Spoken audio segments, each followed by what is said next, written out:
Somebody once stood up in the church I was pastoring, and they gave this prophecy. Old MacDonald had a farm, E-I-E-I-O, and on that farm he had some geese, E-I-E-I-O. And he went on and went through the whole thing until I stopped him.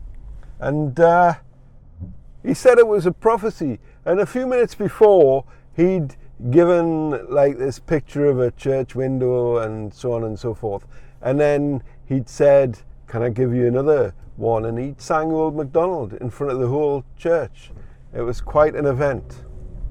Now we can learn from this, believe it or not, in our quest today, which is learning more about testing prophecy. But before we do, I'm going to give you another example. A man who's renowned as a prophet.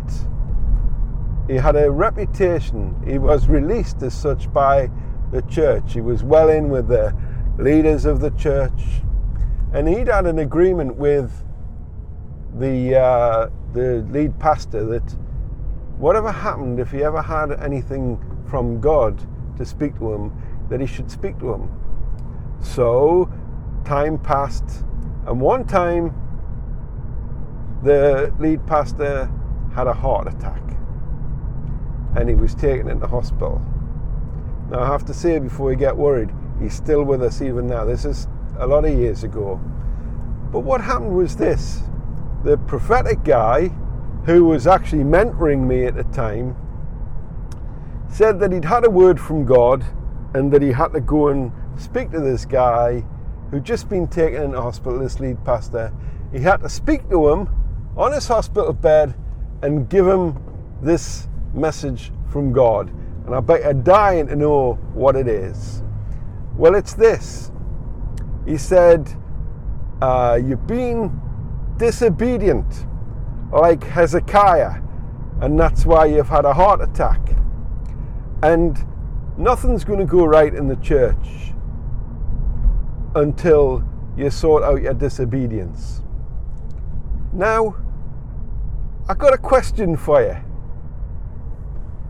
Between the two prophetic words, the Old MacDonald one, and the guy telling the lead pastor when he's just had a heart attack that he's like Hezekiah, he's disobedient, and the whole church isn't going to flourish until he's out of the picture, which is the better word, do you think? Which one is from God, do you think? Have a think about it. Before we go on, I wonder if you would click the like button on this video if you like it, and share it with your friends too. And click the subscribe button and ding that bell so that you don't miss out whenever I put other videos about prophecy on the UglyFish YouTube channel. I'll tell you what happened. So in the first instance, I knew, because I was pastoring at the time, the guy had come forward, and I knew that there was a problem. I knew the guy was mentally ill because I was the pastor of the church. I knew that. But, you know, we had a policy which was to let everybody make contributions on a Sunday morning. So that's what he was doing. And that's all fine and dandy. But what I did was, obviously, the instant test is, does this stand up to Scripture?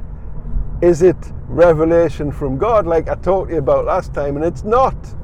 So, what I did was, I let him down gently. And the church was massively encouraged about the way I did that. Now, I'm not blowing my own trumpet here because I hate to do that.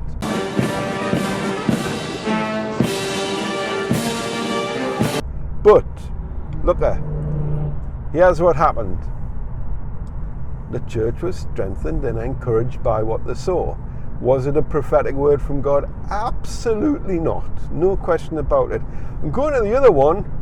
So you've got a mentally ill guy. Now you've got a guy who's renowned for being prophetic. I mean, it's his ministry. His whole life is based on it. He goes all over the world. He's renowned.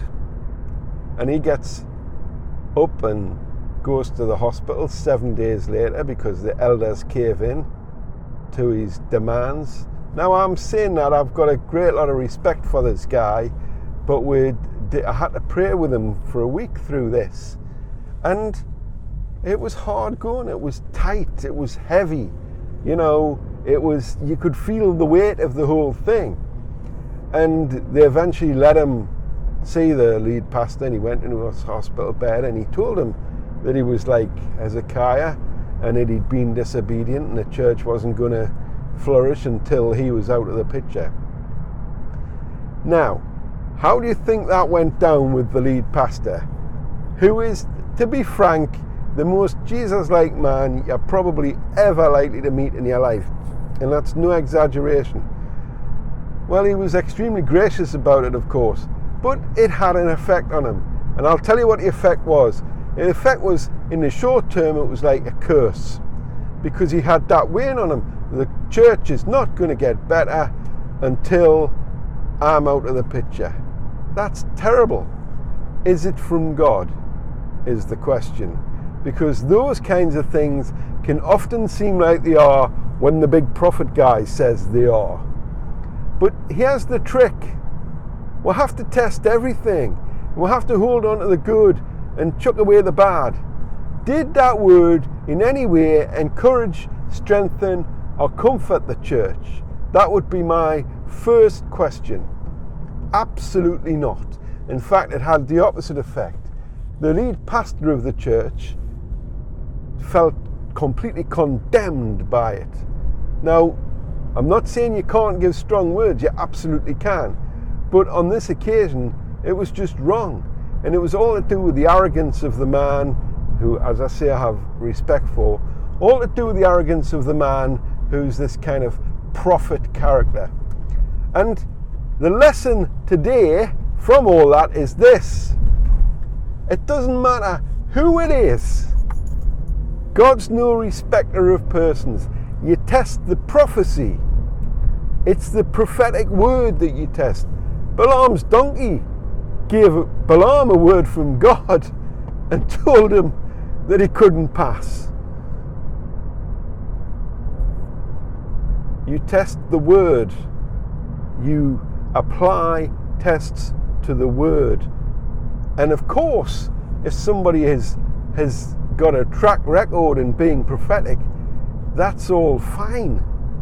But you don't just wave it through because somebody is known. Another thing that happens like that, I've seen a lot in charismatic churches, is where if you're the pastor's wife, you just get waved through, or some relation, or some best friend. Nobody tests prophecy. It just gets waved through on the nod. And it's bad. Anyway, the third thing that we have to understand about testing prophecy is that we test the prophecy. So a mentally ill guy and a guy who's not mentally ill and renowned as a prophet give two very, very different prophetic words, allegedly. And neither of them are any good for the church, and neither of them are actually prophecies. And the irony is that the guy saying Old MacDonald had a farm had a better effect on the church than the guy giving the highfalutin power prophecy to the lead pastor lying on his sick bed after he's just had a heart attack. So remember, third thing, test the prophecy. It's the prophecy that we test, the words that are coming out of the mouth of the person.